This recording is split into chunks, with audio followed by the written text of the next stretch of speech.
మూలా నక్షత్రం నాడు ప్రధానంగా మరి తప్పనిసరిగా పిల్లలందరితోటి కూడా అక్షరాభ్యాసము అనేది చేయించడం జరుగుతుంది. అక్షరాభ్యాసము అనేది తప్పనిసరిగా చేయిస్తారు నాన్న.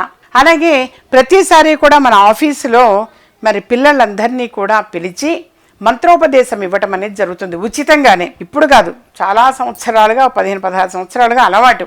చక్కగా పిల్లలందరూ కూడా మన ఆఫీస్కి వస్తారు, మంత్రము అనేది ఉపదేశం చేయటం జరుగుతుంది.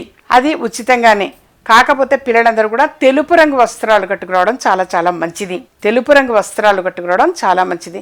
ప్రతి సంవత్సరం కూడా వస్తూనే ఉంటారు. అలవాటైన వాళ్ళైతే అలాగే వస్తుంటారు. కొత్త వాళ్ళు ఎవరైనా రాదలుచుకుంటే చక్కగా రావచ్చునైనా మంత్రోపదేశం అనేది ఇస్తాను. అలాగే ఈ రోజున సామూహికంగా కావచ్చు, కొంత దేవాలయాల్లో కూడా మనం గమనిస్తుంటాం, సామూహికంగా కూడా పూజ అనేటువంటిది చేస్తుంటారు. అలా మరి మన ఆఫీసులో కూడా తప్పనిసరిగా ఒక చిన్నది ఒక పుస్తకము అనేటువంటి వాళ్ళు రాసుకోవడానికి, ఒక పెన్ను అనేటువంటిది, పిల్లలు చక్కగా ఇష్టంగా సరస్వతి కటాక్షం కలగాలి అని చెప్పేసి ఆశీర్వదించి చక్కగా ఒక పుస్తకము పెన్నుని ప్రసాదంగా ఇవ్వడం జరుగుతుంది. మనకి ఎప్పుడూ కూడా ఆ విధంగానే ఇస్తాము.